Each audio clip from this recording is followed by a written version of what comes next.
here we are being told we're terrible people and everything we're doing is wrong, and our hobby is garbage and we're garbage.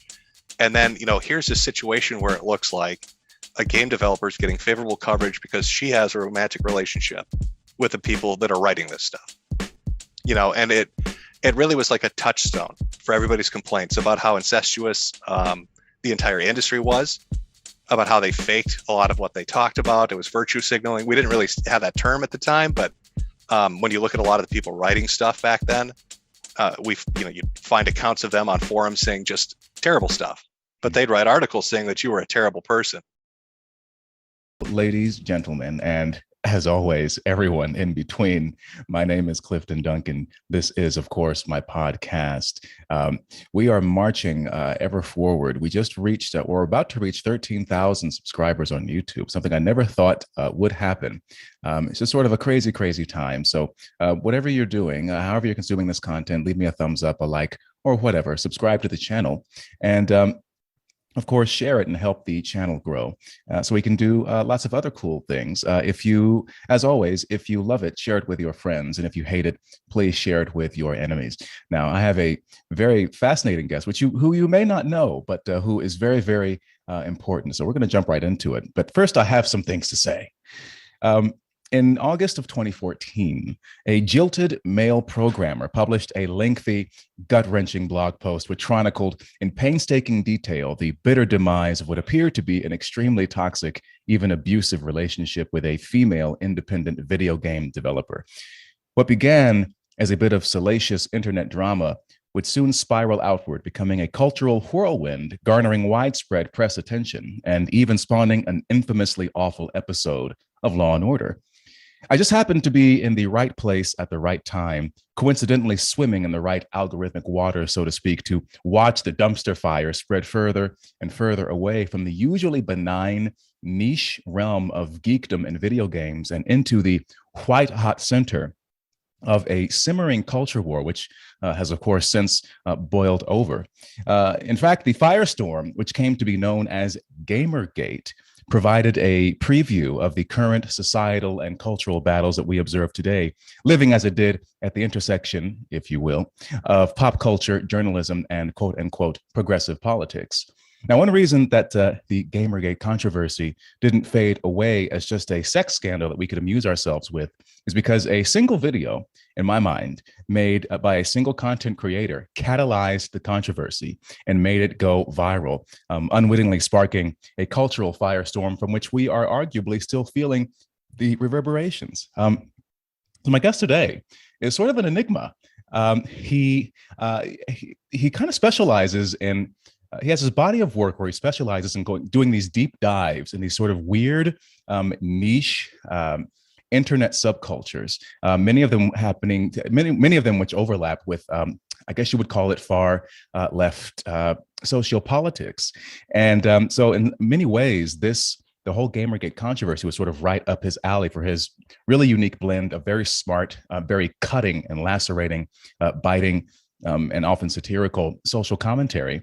So he's gone by many, many names, but Mr. Metokur, also known as, or formerly known as the Internet Aristocrat, or AKA, I was going to make a joke about the N-word, Jim,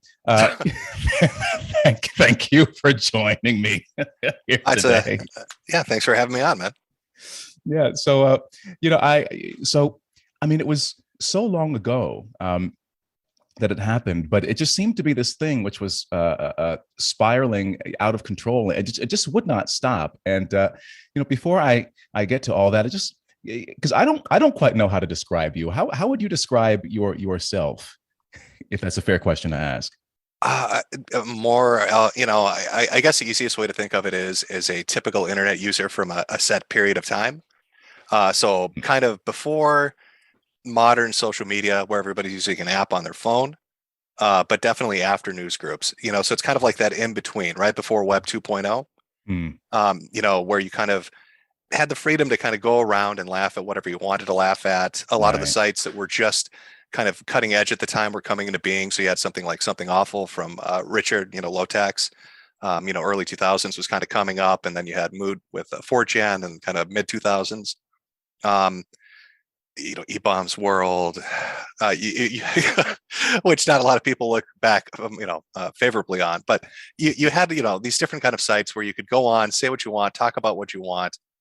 There wasn't really any heavy censorship at the point, at that point. Mhm. And the whole idea of being a content creator too, and kind of this monetization scheme of everything that you do is monetized now, didn't really exist.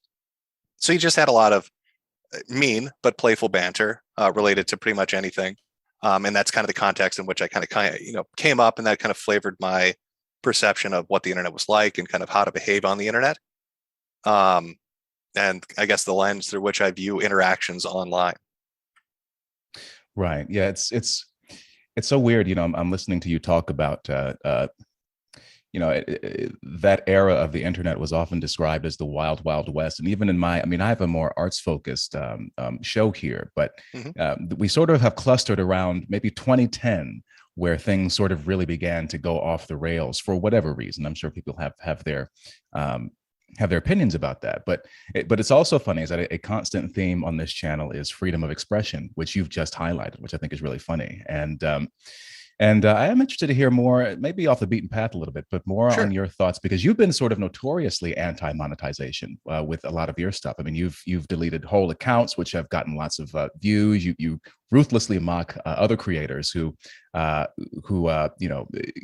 urge you to donate to Patreon and smash that like button. What is? Do you have like a particular aversion to the monetization, or just something that goes against your principles, your ethos in some way?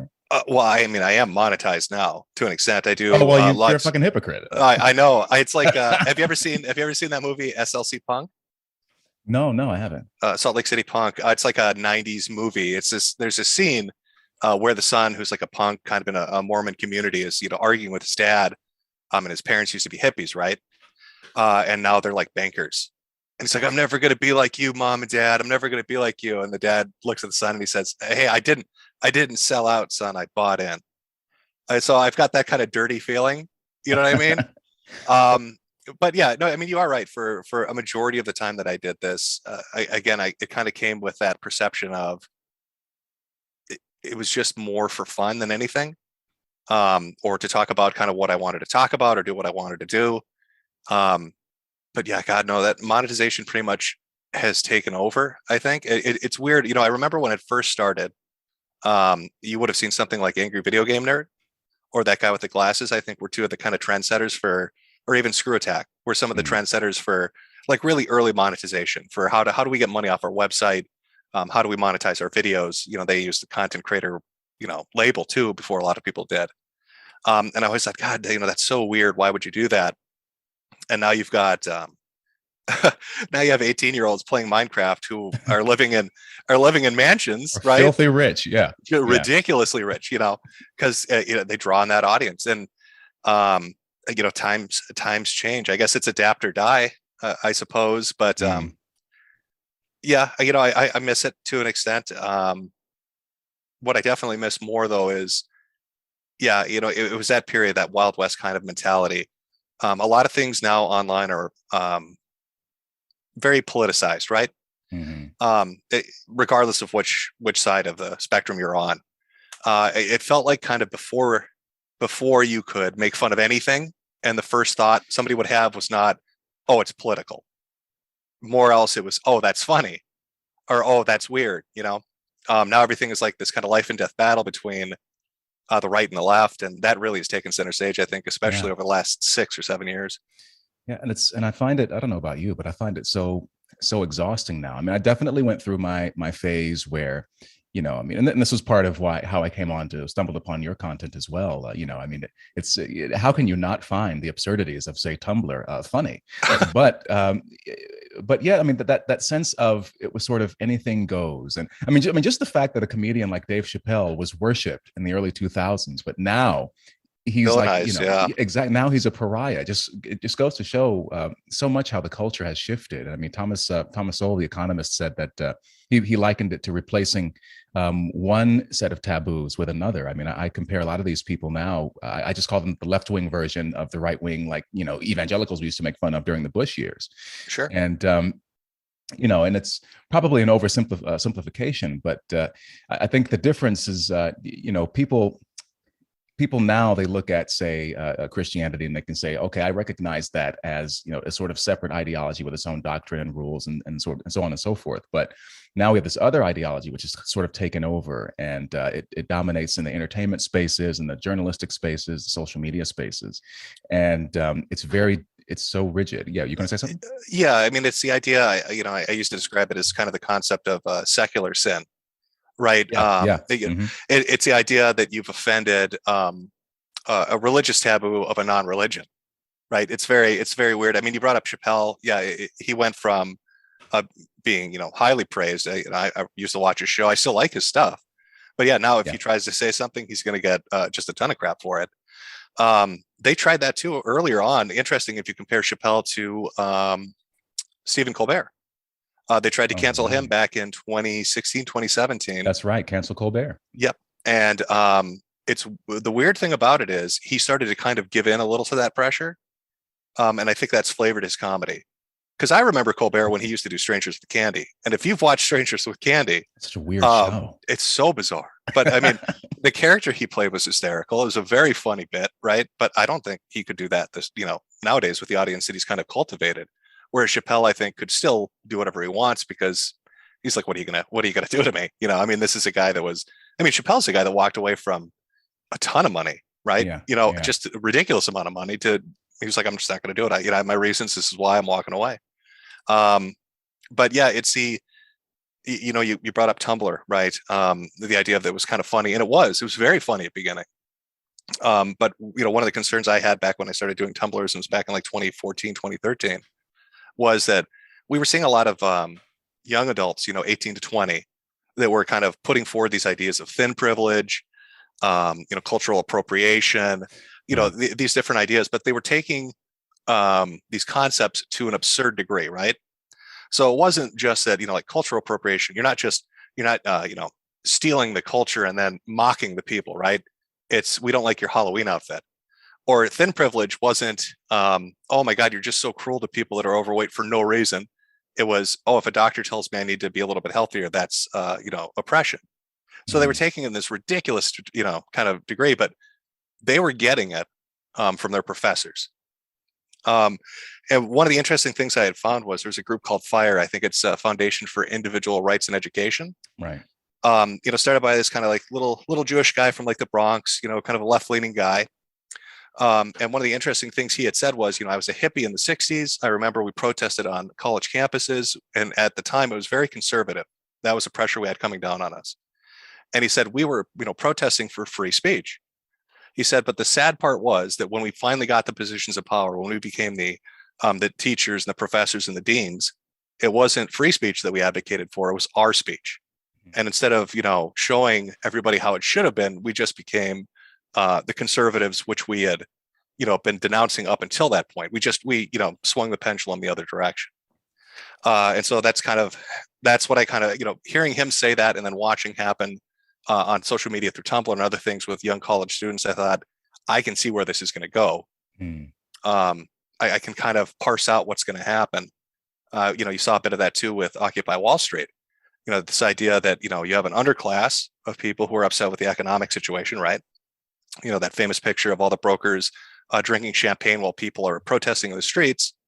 But what's the image that you take away from that? It's somebody named Ketchup on Stephen Colbert talking about pronouns. Or you have a woman with a bullhorn screaming at people saying, no, we need to do a privilege stack. You can't speak if you're not oppressed enough. Right. So, it just sucked the momentum out of it. So, I mean, it was, 2013 to 2016 was a very weird period where the joke started to become a little too real, I think. Well, I just jotted down as you were speaking this idea of ideological infiltration in a way. And, it makes me think about that. I'm sure you've seen this meme go around where it's like, you have a group of people who establish, some sort of hobby or, some sort of subculture or enthusiasm, whatever, a fandom. And then you have a small group of people who come in.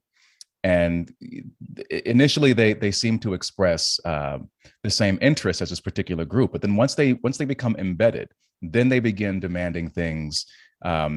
Things go their own way. And what you were describing about the Occupy Wall Street thing, I mean, I've seen it The same thing happened to, I mean, I guess what, maybe a decade ago, the big thing was like the atheist community, the secular community, Sure. where it became atheism, not just atheism, but atheism plus. Plus, yep. And it became so these people said, we need to also focus on, racism, sexism, homophobia, transphobia, and increasingly, it just, what happened is that it began to just kind of hollow out what were at one point exciting sort of, I won't call them movements, but sort of cultural phenomena, I suppose. And I began to notice that the more that you let these people in, the more they kind of destroy everything. And what's interesting to hear you say is that you were kind of onto this. Maybe you were a Cassandra in a way, noticing this, because I think a lot of people just said, oh, okay, well, it's just a bunch of crazy college kids doing a bunch of radical nonsense. They'll be smacked around by the real world once they get out. But it's like, well, no, actually what happened is that those kids grew up and then they got jobs, and and they got jobs, not just any jobs, but they got jobs disproportionately in areas of extraordinary influence, namely journalism and media, the entertainment industry, the university system, and Silicon Valley. So now I call them the reality cartel in a way, because they control so much of not just the information that gets out there, but the very way that we view reality. It's very strange. Yeah, they do have a firm grip on it. I mean, I think it was presented to a lot of people, when you talk about infiltration, right? Their term for it would be intersectionality. Of course. And so they sold it as a symbiosis, but it's really more like a parasitism, right? So, they consume it, they hollow it out. They're this parasite that latches on and then kind of, like you said, withers out the host, right? And so you can't just talk about whatever your hobby might be, or whatever your interest might be, or whatever you might be I guess activizing for. It has to include this and this. There's a checklist. There's a proper way of doing it, and these people will tell you what that proper way is. It's very strange, and it's something too that I mean, if you want to go back even further, there's something you could look up. It's called, oh my gosh, the Sokol hoax. I think it is Alan Sokol. Yeah. Yep. And I think he proved a very brilliant point with that. Is you can make up nonsense and it doesn't have to make any sense whatsoever, just so long as you use the buzzwords and you agree with the majority, and they will print it and publish it and praise it and give you awards and accolades. And he really highlighted that really, really well with his paper, and they got very mad at him for doing that. But yeah, it is positions of power. I mean, you see these people like they come up through the college system. They're kind of flavored with it. They go out, they go into Silicon Valley, they do their tech startups, they get their angel funding. You see them get positions of power, and, especially in HR, which, gives them kind of almost an iron fist in a corporation to kind of set precedent for how do we interact in the workplace? What are we looking for a hire? How should we get along?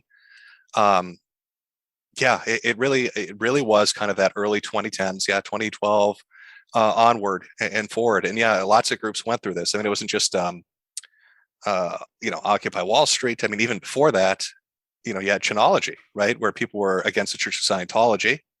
It was kind of a 4chan driven thing.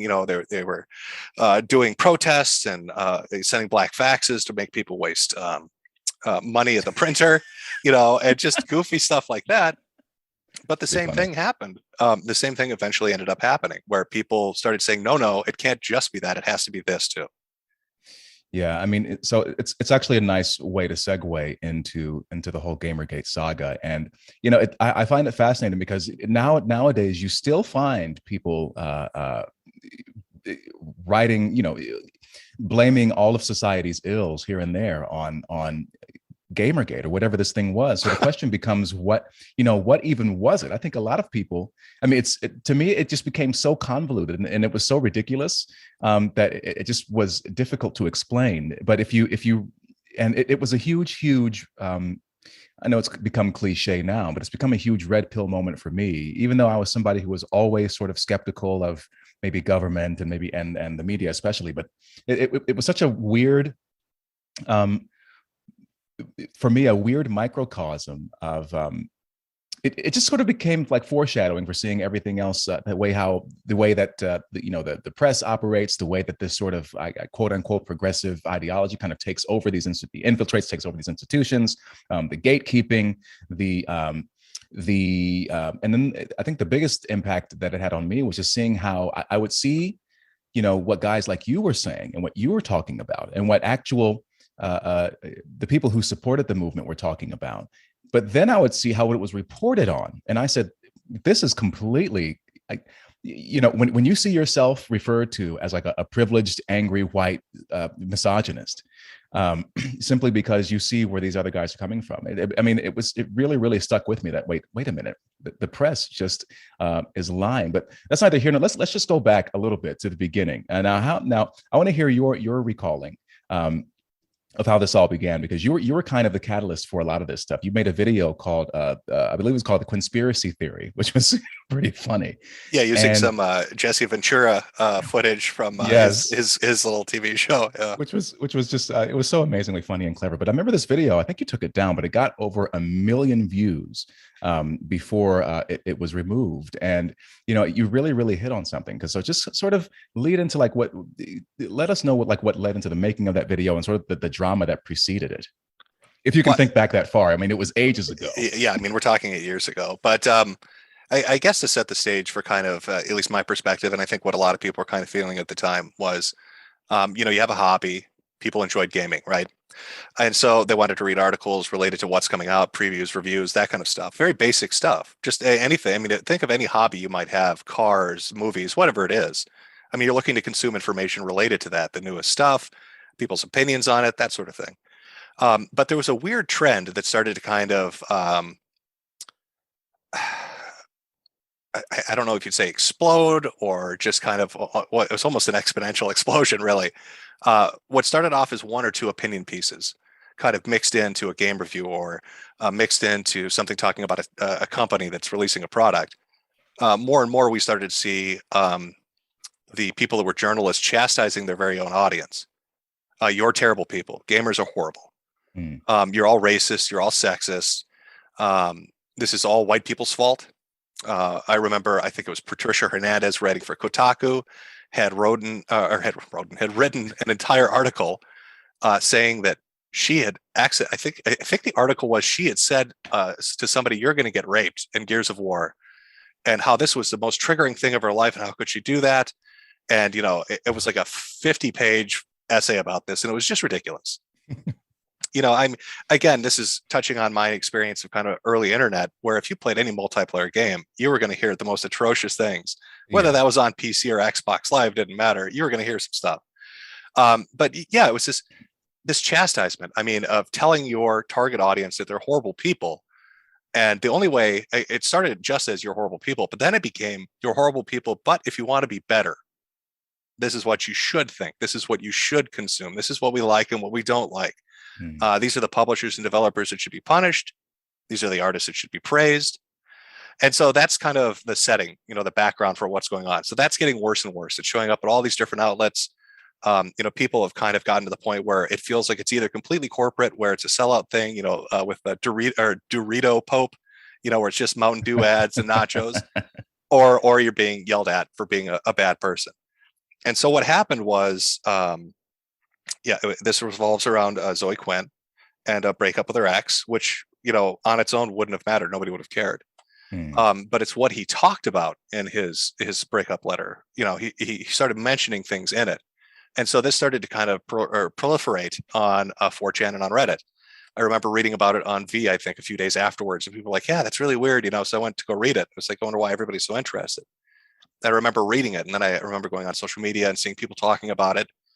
And it just got me mad. I was like, here we are being told we're terrible people and everything we're doing is wrong. And, our hobby is garbage and we're garbage. And then, here's this situation where it looks like a game developer is getting favorable coverage because she has a romantic relationship with the people that are writing this stuff. And it really was like a touchstone for everybody's complaints about how incestuous the entire industry was, about how they faked a lot of what they talked about. It was virtue signaling. We didn't really have that term at the time, but when you look at a lot of the people writing stuff back then, you'd find accounts of them on forums saying just terrible stuff, but they'd write articles saying that you were a terrible person. I wish I could remember his name. There was one guy that said, I think it was Dragon's Crown, and there's a character in Dragon's Crown, a female that has just very enormous breasts. And he said, if you like this character, you're a pedophile. You're into lolicon. And people were like, what are you talking about? Do you not understand? Like, you understand how ridiculous that is, right? So, just goofy stuff. But yeah, but the character, it wasn't like an underage. No, it was a woman, a grown woman, a 30-year-old with big ass titties. They were like triple Q. It was the most ridiculous thing you've ever seen. He couldn't be more wrong if he tried to be, right? And so I think one of the designers for the game said maybe you'd like this better, and he sent him a picture of half-naked dwarfs hugging each other, and he got really mad about that. It was a very funny response, but so it was a very weird time. But yeah, reading that and then reading about the relationships, and then hearing things. There's also a group at the time of indie game devs. I think it was the Young Capitalists, who also had an encounter with Zoe Quinn, and who said that she destroyed them. She used her connections to destroy them, ruin their chances at doing anything. They had written a lot of blogs about this. I covered it in the second video, I think. And that, her friends in the industry, the journalists had kind of helped her to kind of sink them. So, I mean, that was kind of the start of it. But one of the other major things that kind of set it off too was Monday Matt was a channel that was kind of covering it at the time, Matthew Jarbo. And he had put up a single image from Quinn's game from the Steam store page was in his video. And she DMCA'd that, saying that was unfair to use. So let me just jump in real quick. So for those who don't know, Matt Jarbo, aka Mundane Matt, is a I think he still is an internet commentator, sort of kind of milquetoasty, like Tim Pool with less edge. That's a good way to put it. Yes. And so and he had I guess he was more like a pop culture channel with a lot of sort of lukewarm takes about things, and he made a video about this, and that's when Zoe Quinn took it down, even though there was no violation. Yeah, there was nothing that was actionable on that. It was ridiculous. She did not like what he had to say. He was commenting on what was going on. And so, I had my initial take that I was going to do, had been working on the video, and then saw that Matt's stuff had gotten taken down by a fake DMCA, which made me angry. And I was like, it just kind of reached a boiling point, I guess, where it just was like, I'm sick of being told that, again, my hobby's garbage, that I'm garbage. I'm sick of these people acting like they have a moral high ground when it's pretty clear they're as dirty as everybody else. I'm sick of them flagrantly kind of abusing the system around them to kind of take down criticism or to silence people. One of the things really at the very start of Gamergate that you would see is, and this happened at a lot of subreddits, if you talked about it, you would see comments just destroyed. I think it was our Total Biscuit right at the time. And a few others where there were like thousands of comments. It was just pages and pages and pages, all deleted by moderators. You're not allowed to talk about it. Our gaming. And really quickly, Total Biscuit, aka John Bain, was a popular video games commentator who really became, I think, one of the most vocal and visible and maybe articulate proponents of the quote unquote consumers in this issue. But he sadly passed away some years ago. But just sort of trying to set the stage and give people who an idea of who people are. But please continue. Oh, no. Yeah, that's fine. Jump in whenever you need to. But yeah. And he did. He got annoyed by it too, because he saw the same thing kind of everybody else had seen. So, the story kind of breaks. People are making videos about it. It's being talked about on social media. I put my video up. It starts to gain traction. The actor Adam Baldwin ended up seeing it, and he was the one that used the term Gamergate. Nobody else did. So, I mean, right. He put that up on Twitter to share the video, and then used hashtag Gamergate, and that's kind of what kickstarted the whole thing into getting a wider audience. Yeah, and that's. First of all, of course, it had to be a Baldwin to kind of kick all that shit out. Right. Yep. But yeah, and it's weird because what I remember at the time when it all, I mean, I literally just happened to be like in the right place at the right time, seeing all this stuff kind of unfold. And, at the beginning, I mean, I remember reading the pro. I think his name is Aaron Joni, his post about Zoe, and and you said this in your first video, which I agreed with. It's like it doesn't really matter as much what they do behind closed doors, or how we're not going to get into how toxic that relationship was, because Right. holy shit, what a shit show. But the fact that even people who supported the movement, and who would just say, well, it's a consumer revolt. For me, I said that feels to me a little bit disingenuous and reductive, because if it were just that, and if it were just, and people would say, oh, it's just video games. I'm like, well, if it were just video games, then I don't think it would have taken off the way that it did. It seemed to cross so many lines. And I think it resonated with people. I mean, I think a lot of people saw it and thought, I see, a reflection of that, or a piece of that, in something that I'm encountering. Right. I can see it either on the horizon coming down, or I'm in the midst of it already myself, whether I'm in academia, or this is a workplace thing, or in the banking sector, or, finance, or maybe, I'm a big comic book fan. And I'm like, hey, things are, maybe the industry is going to go that direction, or anime. What if the translators decide they want to start doing goofy stuff? And I mean, we're kind of at that point now too, where you look at, especially with comics, kind of what's happened with that. So yeah, I think a lot of it made people kind of pay attention and be like, is this going to happen to me, or is it already happening to me? And again, I think people don't like the idea of a group of people having a position of authority, even if it's something as perceived as minor as just games journalism. Where they're calling the shots behind the scenes, because you had a lot of closing the ranks. I mean, you talk about how this was covered in the press. They all hit with articles that came out within minutes of each other, with the exact same titles, with the exact same bylines.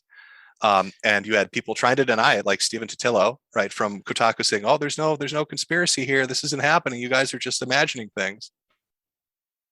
Well, it was weird, because then, it was like week after week, there were all these revelations that would come out about things that were kind of going on behind the scenes. And the articles you're talking about, I mean, because I was talking about, I mean, for instance, ABC's Nightline had probably one of the most downvoted videos on YouTube when they covered it, when they featured, I think it was Anita Sarkeesian in one of their videos about this. So, it worked its way up, not just to Nightline, but to like Law and Order and all this other stuff. So what Jim's talking about is that I think it was, I can't believe I remember these dates, but August 28th of 2014, you had this whole string of articles that came out referencing what you were kind of referring to earlier, Jim, about, you had these games journalists writing about how gamers don't have to be your audience, which is ridiculous. It's like saying if you open a restaurant and say, hungry people don't have to be your audience, Right. And I think it struck a lot of people as quite bizarre that all these articles came out at the same time. So then it came out, maybe a week or so later, that there was actually what was it called? Game Journal Pros or something like that. Yeah, it was a group of them together discussing what to write and how to write it. Yeah. Right, and what not to write about, and crucially as well. And so it was weird. You mentioned before that these people have all these sort of this sanctimonious, false virtue that they try to lord over others, but then they engage in the most despicable kinds of behavior. Or the people that are in their, I call it a cult now, the people who are in their cult, who engage in the very same kinds of behavior, are protected, especially if they happen to have the right genitals. And that's what we saw happen with Miss Quinn. And now I'm not here to say, what did or didn't happen, because it is kind of beside the point. The point is that the way that all these people interacted to publicize and put forth this one particular sort of overarching narrative, that once I began to see that was sort of the censorship you mentioned. I saw that on various chat boards and everything, and I was so amazed by it. I'm like, dude, people are really asking just really basic, logical, questions. That some people were being assholes. I mean, you're talking about video games, right? It's a worldwide hobby. You're gonna have comes with the territory. Yeah. You're gonna have like the little asshole 12 or 14-year-old who's just like trying to troll and for kicks or whatever. But then you had people who were saying like, no, I would genuinely like this issue discussed, and they would just get shut down. And so that was a sort of first sign for me that I said, okay, they're not allowing people to talk about this. And I feel a certain kind of way about that. And I guess it was my first glimpse into these sort of, I mean, we use the term authoritarian tendencies. Of these particular people to just to completely stifle any discussion whatsoever about what people saw as a really legitimate issue. Right. And you know, it's kind of foreshadowing almost, I'd say, their control over the discussion of this on the various platforms where it would be discussed. You know, that authoritarian kind of hold they had over people was a real foreshadowing of what we've seen with social media now, Mhm. where you know, you either get in line with the program, say what we want you to say, or we're going to boot you off of it. You're going to be banned here. You can't say this here. This word censored. You can't think this thought. I mean, look at YouTubers at this point nowadays. And I'm not even talking about people saying just edgy things. I mean, if you look at YouTube in 2006, 2007, everybody's saying the N word, their execution videos up. I understand we're not going back to that. But, you know, even if you had an opinion really that disagrees with 99% of people, if you tried to put that up on YouTube, you're just done. That's just no longer acceptable. If you go onto Twitter and say something that's too outrageous, you're gone. Facebook is kind of a dead zone for that as well at this Mhm. point. Um, you know, I've noticed a lot of people are kind of doing like the podcast thing because it kind of gives them more wiggle room, right? It gives you a little bit more freedom, a little more independence to kind of do what you want to do. And God knows what they're going to do to you guys, the podcasters in 2 years. I'm sure they're coming, Yeah. but you know, they'll use something like Joe Rogan, right? You know, as an excuse to do it, or somebody else. They'll pick something. They'll pick some reason to kind of come after it. But Yeah. yeah, I think the stuff you kind of saw during Gamergate, really the pushback against people talking about it, has now been seen in so many other areas. It's ridiculous. Well, I think also, and this, so so Jim and I are talking in the wake of, and again, this is really, politics are in this discussion, but it's not specifically about that kind of per se. But Sure. just a few weeks ago, with the decision of the Supreme Court to strike down Roe versus Wade. Right. So in the wake of that, you saw this firestorm of racist opprobrium directed toward Justice Clarence Thomas, even though he's only one of six people who put forth this particular decision. And you saw people just saying all kinds of vile, racist things. And some people just saw that and they were so horrified by it. But I was like, nope, seen this before. Because I remember during the whole Gamergate saga. So once the story kind of, or the grand narrative became formed in the mainstream press that it was this cadre of angry cisgendered heterosexual privileged white males. Then you had this interesting movement of women, of sexual minorities, racial minorities speaking up and posting comments, posting videos, tweets, and so on and so forth, saying, no, I actually I support what these dudes are talking about. These people are talking about on the quote unquote pro Gamergate side. They had a hashtag called Not Your Shield, which I thought was really interesting to see when you had these people who said, no, you stupid, ridiculous white progressives with your bourgeois minority lapdogs are not going to use me as some sort of virtue armor to defend against your shitty ideology, attacks on your shitty ideology. And I would go back and forth with people like young white liberals who, by the way, I mean, I think we're around the same age, Jim. And, Sure. I grew up playing, playing Pac-Man on the Commodore 64, the NES, SNES, all that stuff. So gaming has sort of been a part of my life. Nobody ever excluded me. I was into comic books and like pro wrestling, all that kind of stuff later. Nobody ever gave me any kind of guff because I was Black. And yet here I have these stupid, quote unquote, progressive 20 somethings who are trying to tell me about how racist these cultures are and how exclusive they are.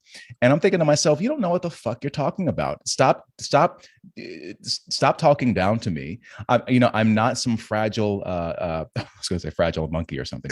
We won't go there. But, but to see how people like myself and people like these other, sexual, racial minorities, women, and so on and so forth, were completely dismissed or ignored or just straight up berated. I said, that is that was like the next level for me, where I said, okay, so that the press is corrupt and they're gatekeeping these stories. But now, because due to this sort of, I mean, you mentioned it before, and I've said this for a long time as well, the secular religion, although I call it a cult now, you when you run afoul of their ideology, I mean, you think they hate white people. I mean, they come after people like me, just, with 20 times the force. And once I saw that as well, I said, okay, well, something is really, really wrong here. Like, you can't unsee that once you've seen it.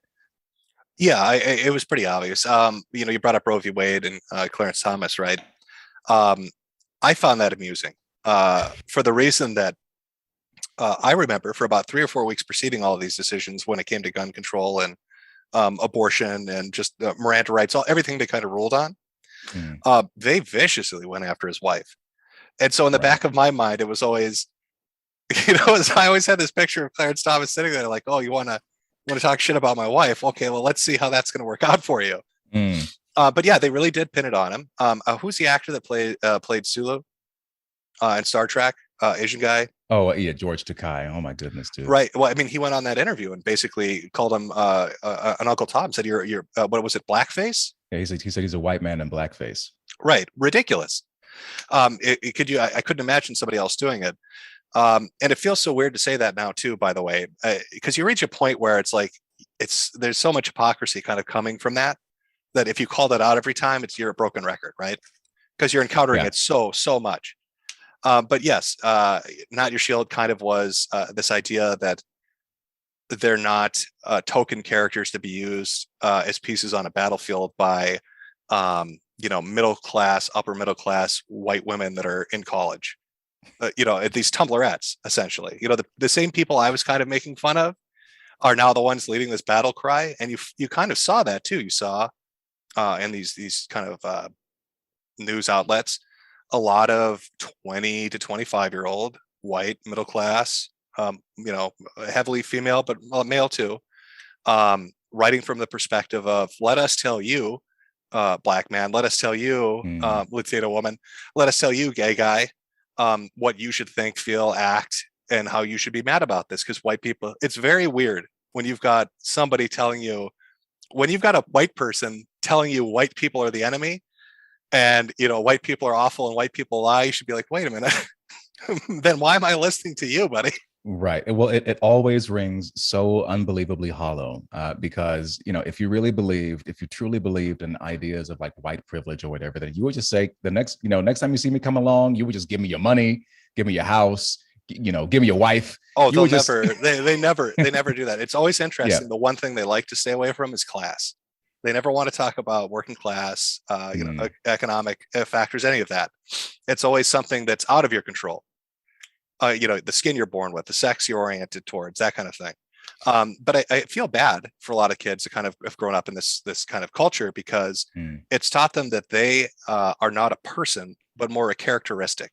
Like, you are defined not by your actions and the sum of your parts and all of the things that you do and how you represent yourself. You are merely represented by the fact that you are gay, or you're black, or you're transsexual, or you're this or you're that, whatever button or switch or lever or pin or whatever. But that's all you are, and that's all you can identify with, and that's how you get attention, and that's how you prove worth. And I think that's a terrible message to tell people. I mean, it's the opposite of what we should be telling people. I mean, it should be the content of your character, right? The summation of who you are as a person. All of that factors into it. You're not defined simply by one singular point that helps win an argument on an ideological battlefield. Well, I mean, I actually think it's, I have sympathy for the younger people in a different way, in that, you mentioned actions, but, you can take all the actions, the noble actions in the world, like in your life. But now we live in an era where you can have a single moment captured, on camera. And, if it doesn't even have to go viral, it just has to go, spread around your town or whatever. And that will become what defines you in the minds of a lot of people. And so there is this, I have sympathy in that they'll be defined by their actions, but also by, like, they'll be defined by actions that we probably took when we were kids, or young people are stupid or more immature, Sure. but now it lives on forever and in infamy because it's on the internet now. So there's this level of perfectionism, and a rigid, um, a desire to remain within the bounds of what's socially acceptable now, but it's like almost on steroids because everything's so overexposed. And now these people don't have the opportunity to really mess up and muck around and get dirty and kind of make mistakes in the way that the way that we did. Well, yeah, youth is about making mistakes. That's one thing I'm thankful for. Thank God, Yeah. social media did not exist when I was a kid. Hell no. I pray at night, thanking God there was not a Twitter when I was a child, or a YouTube or something like that. You can't make a mistake. You're right. It's this false pretense of perfection, that you have to be chaste and pure and never make a mistake. And it's retroactive, which is horrible. So even if you behave yourself, according to the current trends, 5 years from now, what the language you were using and the way you said that thing that was acceptable, not acceptable anymore. I mean, we're using the term POC now, person of color, people of color. If I had called a black dude a POC back when I was a kid, I'd have got punched. You know what I mean? Like, Yeah. you'd be like, what do you mean? What do you mean person of color? What the hell it's very weird. And the language gets very kind of jarbled. But yeah, kids don't have a chance to make mistakes anymore. And it will haunt them for the rest of their lives. And it's another good distinction, I think, between the era that I guess we grew up in and the era that they're growing up in. I was always taught, and I grew up with the idea that you don't tell anybody who you are. Put your name out there, your address out there, your phone number out there, because you don't know what's on the internet. There are crazy people in the world, right? Very basic safety stuff. But now you look at kids and what do? Here's my full name on my YouTube page that links to my Facebook that shows you the class I go to. It shows you who all my family members are, the city I live in, the phone number I have. I have accounts to give donations to all my favorite streamers. And so they know my bank account information and my mom's bank account information. There's no anonymity. I mean, we're heading for, what I see as being bad right now will be 10 times worse within the decade, because I think the movement will be for the protection of people and for the protection of children and for safety and security. We need real ID. And so that's going to be a back end system when it starts. And they'll sell it to people as, listen, it's okay. You can still call yourself, Sniper XXX 360 No Scope on YouTube. But to have that YouTube account, we need your ID. Mm-hmm. And when you have a Twitter account with a different name, it also links to that ID. And your Facebook links to that ID. So on the back end, if you ever misbehave anywhere, we know exactly who you are. So we can protect you, right? Until eventually that gets turned front way, kind of front forward, and everybody can see it. That's my fear. I know people think anonymity on the internet's a bad thing. I think that's a perspective that's very new, and I think it's wrong. I think it allows you to express yourself, and for all the terrible things you might encounter, you don't want a system where the spotlight's on you. And that's not even for outrageous statements or nefarious things. Just even talking about what we just talked about kids being stupid and doing stupid shit. Mm-hmm. They should be allowed to. Like, if you're a kid, you're going to do dumb stuff. That's just part of growing up. And I don't think your life should be destroyed for it.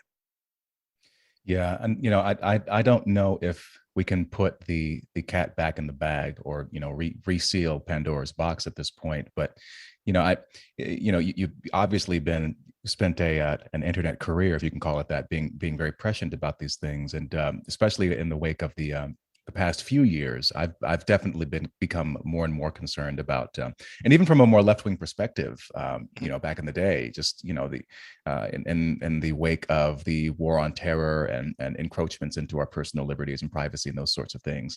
And I mean, I'm someone who's sort of unique in that, my background is as an actor, and so I'm sort of weird in that I don't necessarily seek the spotlight, but I'm comfortable in it. So I don't mind putting my stuff out there. But at the same time, I don't understand people who, as you say, think anonymity is a bad thing. The fact that we have someone like you around who's able to just come just do these brilliant shit posty deep dives on all these different niches is incredible. I love that we have access, and we have people who are able to do all these kinds of things. At the same time, I think it's also important that we preserve protections for the people who decide to put their faces out there and say things that that increasingly we find unsayable. No, and I agree with that too. Yeah, it's very weird having watched the past, I guess, decade of the internet kind of unfold in the direction that it's gone in. It has gone from more heavily anonymity focused and everything's okay to say to you can only say certain things. And I think part of the reason for that would be that intersectionality, that infiltration, that kind of groupthink. But I don't want to entirely put it on that either. I mean, I think there are other players that are part of this. I think part of it's corporations. I think a lot of corporations see the internet and it's this huge marketplace. And, I've said this before and I won't say it in the same language because I don't know where you're broadcasting this. So I don't want to mess up anything for you. But it's hard to sell a Toyota when 20 people in the comments are screaming the N-word, right? So, yeah. You've got these companies that are like, hey, clean up the language, clean up this. We want to put this ad here. We want to, sell a bunch of cars. So they have a vested interest in kind of cleaning up how things are presented. And then you have the government as well.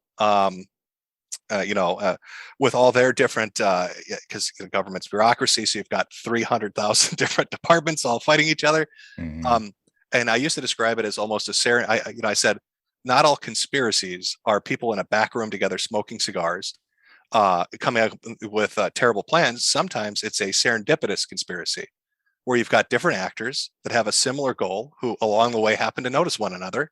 And they're like, hey, that's fantastic. So you've got corporations that want to clean for business. You've got government that wants it clean to take care of, quote unquote extremists. And then you've got ideological groups that want it clean. And they're looking around and like, I agree with you and I agree with you. And let's do this push. And so it looks like this wall of kind of opposition coming towards you when you're just this little guy who wants to say something on your YouTube channel, or you want to say something on your Twitter, or you want to just say a gamer word in your TF2 match, right? And it's just kind of overwhelming. I guess would be the best way to put it. It's become overwhelming to try to do things online anymore. I mean, not only do I feel bad for kids who aren't going to be able to grow up and make mistakes, I feel bad for kids that are not going to be able to be creative. I mean, you said you're kind of into arts, acting, that kind of stuff. Think about the kid that wants to do film. Think about the kid that wants to do music. Think about the kid that wants to do something that's expressive, and how stifling that's going to be, because that's going to put over their head a limit on what direction that ever can take. Well, this is why I began to open my mouth. So I was in New York for a long time, and I was pretty much on my way doing all the things that you should be doing off Broadway and on Broadway and television, and I began to. It's funny because I had all of the Gamergate stuff in the back of my mind, as we were going forward. Then 2 years after that, we had the whole Trump phenomenon. And which just completely broke the brains of everybody, almost everybody. I mean, not me, obviously, in the entertainment industry. And it was just remarkable to watch everyone just have these complete, utter meltdowns. And, you would see people that were otherwise really highly functional, highly intelligent people just kind of go off the deep end. But, so I'm thinking about, I have the wool pulled from my eyes, I should say, not over my eyes, from my eyes because of Gamergate. And then, so I already went into the whole the Trump phenomenon with fewer blinders on and saying like, there's something that's kind of weird about this. And I know they're lying about a lot of what he's doing, yada, yada, yada. And so I wasn't as pressed about everything, but I saw what was happening with the comic industry. And then it made me think about, Atheism Plus and, what happened in gamer culture. And I said, now these people, and it was weird because I got out of my fancy acting school in 2009. And back then, which wasn't even that long ago, but back then, it was a different atmosphere. And increasingly, it's now to the point where, I mean, the casting breakdowns would say masculine presenting,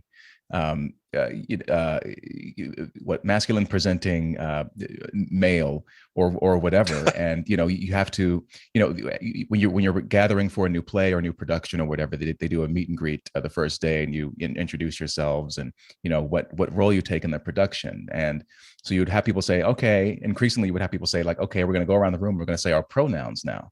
And I managed to weasel my way out of it because, my view on that is that I don't participate in the sort of pronoun thing for the same reason that as an atheist, I don't participate in prayer circles. It just, it's not my belief system. But I began to see increasingly, and then as an actor of color, as they say, I would just get these scripts, and it's like, dude, I've got like 2 decades worth of training. I mean, of experience. I've got elite level training,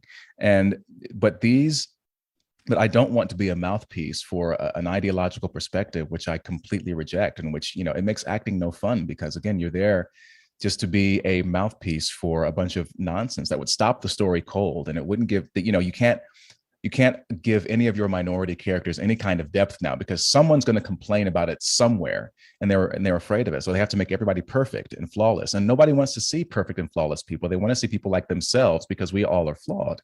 Exactly. And I just, I began to see these things, especially in the wake of George Floyd's death. That was another thing as well. The industry just said all of a sudden, we are a racist industry. I'm like, dude, my entire career since I was 19, people have been like, dude, you're going to go far if you work hard. But then I never asked for any accolades or any kind of special recognition for, being a person of color and doing what I was doing. But this ideology kept kind of taking over and taking over. And I just said, I felt more and more alienated. So I'm just saying all this to say, like, from the inside, experiencing it, it kind of sucked all the joy out of a lot of this stuff for me, because I'm like, I'm not really with any of this stuff, but because of that, I'm a pariah. Yeah, it has taken away the aspect of what is fun and what is not. I mean, I could see that in a professional setting and just in basic daily interactions. Like, everybody has to be on guard now. And, I don't, some people, I guess, depending on your political ideology, would say, well, that was the intention. But whether or not the intention or not, it's like you have to put everything you do and say and think through a filter first. Is this acceptable? Can I say this? Can I think this? And it's so damn tiring, isn't it? Yeah. It's just so damn tiring. Like, I want to be able to sit down with people and talk to them like they're people. And, it's nice that there are still people like that. But more and more, yes, it is. Oh, well, you said this in this way, and because you said this in this way, you didn't use the proper pronoun dance for this, so you must be a terrible person. Where if this were 20 years ago and the pronoun dance wasn't there, they would have been agreeing with you. Oh, yeah, no, I get your point. Yeah. So, it's just, I don't want to have to put on this fake facade of putting a filter on to appease some kind of. You're asking me to put a lot of effort in, I guess is what I'm saying. Like, you're a stranger, right? We meet, you're a stranger. And you want me suddenly to know about your genitalia. It's a very weird opener. Right? Like, I mean, I wouldn't go into a club to meet a chick and be like, hey, I have a penis. It's a very weird thing to do. But like, that's how strange it is. That's what the interaction on the street is with a stranger now. Is like, oh, what, am I using the right pronoun? Am I using the right terminology? Can I say I like a certain type of, like, even liking food now is a sin. Like, I can't like tacos apparently because that's culturally appropriation, and it's just very strange. Well, I do think though that on some level, I do see the messaging and I guess what I just could call it propaganda. It is working, but then at the same time, I mean, I was in New York City for about a decade and a half, and I fled there once it was clear that it was going to collapse. But now I'm in a red state. It's a blue. I'd say it's more purple. It's leaning more blue lately, but once once I was actually out of that sort of really, really deep blue environment and just out in the world interacting with normal people, the average everyday person, whether they're driving an Uber or they work at the checkout line at Walgreens or whatever. I think a lot of people sort of, their knee-jerk reaction is to reject a lot of this stuff, and they look at it as like very bizarre and just kind of strange. And I think increasingly as we you mentioned before your concerns about an overarching kind of I don't know if we call it surveillance state, but the sort of digital prison, these digital handcuffs. That is, I mean, that's always been a concern for me. I mean, you even had Right. mentioned kind of your early days and your wariness towards Bush, right? With the stuff like Patriot Act, stuff like Right. that. And I'm there with you. Like the idea that the government would have this kind of control mechanism over people, and I think a lot of people didn't really pay attention to what the government and whistleblowers were saying. And I'm not talking about just like people like Snowden. I'm talking like Applebaum and others that were saying, hey, it's not just your software that's compromised, it's your hardware. Like they're Mm. putting stuff in your hardware, your CPUs, your GPUs, even your data cables that you wouldn't think is possible, but it's there. And on top of Um, that, it's not just a partisan thing too, because for the Patriot Act, then Barack Obama comes in and signs the was it National Defense Authorization Act. that blew me away. Yeah. So that a lot of people got angry with Trump, right? Because here he comes in and he doesn't really do away with a lot of the censorship they thought he was going to do away with. I felt that way with Obama. Here Mm. comes, this is how he was perceived at the time: a young black Kennedy. He's coming in with a Right. public mandate. Right. He's got everybody behind him, man. He's got the votes, he's got the politics, the machines behind him. He's going to come in and he's going to get rid of all this dirty stuff that's there. He promised he's going to get rid of it. Patriot Act gone. We're not going to have people getting tortured in black sites out of the country Right. anymore. Right. He's going to fix it. He's promised us he's going to fix it. He's not a part of the system. He's a young guy, young energy, new ideas, new everything. And yeah, he comes in NDAA of 2012, 2013, like he just doesn't care. Just it's the same thing. And that was a black pill. That was a very disappointing thing. And I think really I would almost say the last 20 years for a lot of people have probably been eye opening. I mean, it's not new to say that politicians let you down, but I think it's regardless almost of your political party. I think everybody has kind of sat there and thought, man, the Republicans came in and they wanted to basically put us in this panopticon in relation to, in response to terrorism. Then the Democrats came in and they just made it worse. And then the Republicans came in and they made it even worse. And now here come the Democrats again and they're making it even worse. It's Oh almost my like God. none of them care. None of them care about us. And it's just it's politics and glad handing and tech companies and donors, and they don't care about the little guy, the little citizen who's like, hey, I'm getting a little nervous with all these freedoms you're taking away and all these cameras you're installing in my house, and all this stuff that you're putting in. And yeah, I'm sorry to jump in, but yeah, the panopticon thing, the surveillance state stuff, that's always been a big issue for me. I've always wanted a politician. You want my vote, that's how you get it. I don't care what political party you're a part of. If you're the guy or woman, whatever, that comes in and says, hey, this is all bad and let's just get rid of it, I'll vote for you day one. Yeah, but I hate to be too black pilled, as you say, about these kinds of things. It seems now that the rot is just so deep. I mean, as you were speaking, it made me think about, I don't think I've said this publicly, but I feel like Barack Obama may have damaged our sort of people's enthusiasm for politics um, for a long time to come, because I mean, I voted for him when he was elected. I called my grandmother. It's one of my last conversations with her. She was born in 1936. She never thought that she would see someone like Obama become elected. And I mean, I'm in New York City, and I'm crying in the middle of this bar. We all erupted, and it was a great ride home, actually, back to Queens. I was in Lower Manhattan, and so like it was hilarious because we were all on the subway trains, just cheering or whatever. Then the train would stop, doors would open, you would hear people screaming into the train, we'd scream back out to the train. Like everybody was so excited about it. And then his first 100 days, I was like, oh man, he's really doing it. But then it's like, okay, now he's not going to close Guantanamo. Oh, now he's presiding over a kill list. Oh, now he's droning people overseas. Oh, now he's destroying Libya and North Africa. Like, what the hell is going on? And Yeah. and it just I just had to kind of detach myself for a while, because it just seemed that as the great Michael Jackson once said, they don't really care about us. But at the same time, especially given all the shenanigans of the past couple of years, and I look at the response to the kind of material that I put out, which is, like I said, it's more arts and culture focused. But it seems to me that a lot of the conversations that I'm seeing had in quote unquote this space or whatever, people are noticing something is really, really wrong and going really wrong. And I think they're tying it back not just to this particular ideology we've been lampooning this entire conversation, but Sure. also an increased reliance on, as you were saying, technology.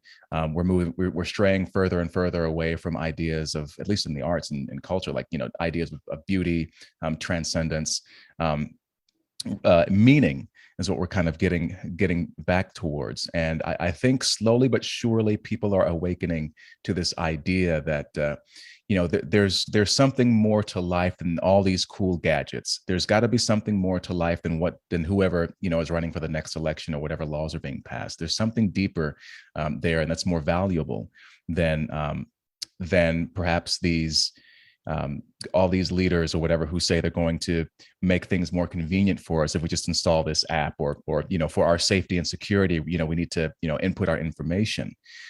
I think maybe people are pushing back and saying, like, no, F this. We want to be free. We hold freedom as paramount to everything else, and this is what we need. We want more reality. We want more freedom.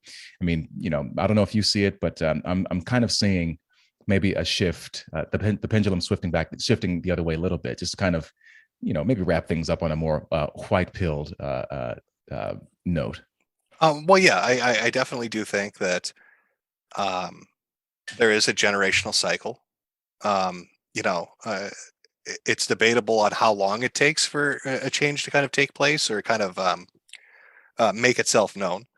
I think that I guess the simplistic way to look at it is children will always want to be the opposite of their parents. So if we have a generation raised on the idea of all this silly stuff and all this oversight, then you would hope their rebellion would take the form of we reject that entirely, right? And that the generation that's coming up and the one that will come after it will be opposed to kind of what we're being subjected to. So yes, white pill definitely in that regard. My only problem with that is it's going to take them a while to grow up to do that, and so I think it's going to get worse before it gets better. Um, but I know there are a lot of political differences in the country, and it's weird to try to have a conversation about something like this without letting it become purely political, right? Mhm. Um, but I think really at the core of it, most people agree with the idea that they don't want to be ruled over by anybody to the regard, to the degree that we are. To be micromanaged to this degree is becoming, insufferable. You talked about the aspect of, wanting to kind of re-engage with the idea of beauty and stuff like that.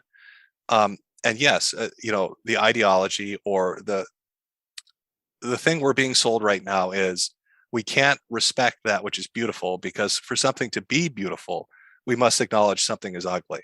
Or something is better than something else. Right. And so we can never allow that because everything must be equal and equitable. Right. And so we can't recognize extraordinary things. And that's sad. There are extraordinarily beautiful things.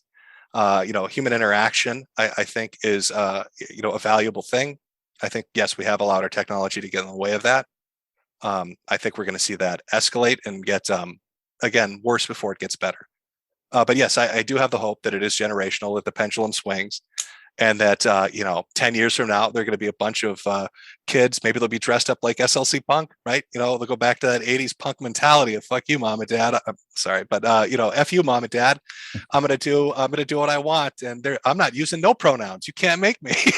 That's my rebellion. I do think, I feel like I see a little bit of that. I say, because I've been like, God, where are the kids now?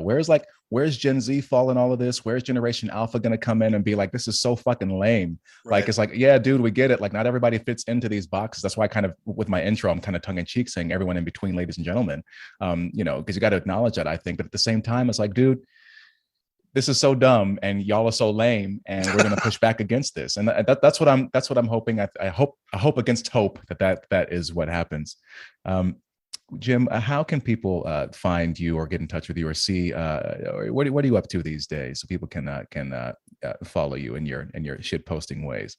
Oh well, yeah. I mean, I've been trying to keep that high energy kind of white pill happy mentality. So kind Good of for like a, you. yeah, I do a once a month kind of recap stream on my YouTube channel. They can find it there at Mr. Metokur on YouTube. Calling it Year of the Chud. And I went with Chud because I thought that's just it's such a as the meme when it was first presented of a kind of a right wing character is so goofy, and I loved it, so I went with it and ran with it. I was like, yeah, we're gonna go with that Chud energy of being shit posters, but it's mostly just laughing at things and just the goofy kind of silly things that pop up on the internet, or trying to keep it to that. I mean, it's gotten a little bit dark here the last couple of months with certain characters on the internet, but hopefully back to the funny stuff. I mean, I've got this upcoming month. I've got one guy, a YouTuber. Don't want to spoil too much, but very litigious. Sued a bunch of people for billions of dollars. Stabbed his father in the face, and then sued his father for getting stabbed. That's a first for me. That's a pimp Yeah, move. yeah. And then accidentally streamed himself. Accidentally streamed himself for an hour and a half naked, eating hot dogs and gobbling like a turkey. So that's the kind of stuff I love. It's goofy, it's weird, it's a crazy story. So I'm very much looking forward to talking about that and kind of deep diving on this guy and his litigation, because he's suing like 30 people right now for even just mentioning his name, which is why I won't Wow. do it on your show, because he'll sue Okay. you for me bringing it up. So we'll just Bless keep you. it very very very vague and bland, and not let him kind of pick up on. I think he has like Google alerts set up if if his name is even mentioned. He's just crazy. Oh my goodness. Well, we totally need, you're a man after my own heart, Jim, with your irreverence and it just people. If you're being ridiculous, you need to expect to be ridiculed. That's how that's how I look at it. It was such a great pleasure, meeting you and chatting with you today. And I hope people go and support everything that you're doing, because again, we need, we're gonna need to laugh a whole lot in, in the coming months, possibly years. Well, at least for the next, let's say, 6 months. I think everybody's going to be stuck inside when it costs you like $7 a gallon of gas. Not like you're going to go for a nice Sunday drive. So hey, if you got the time, swing by and hear a guy gobble like a turkey. Light up your afternoon for a day.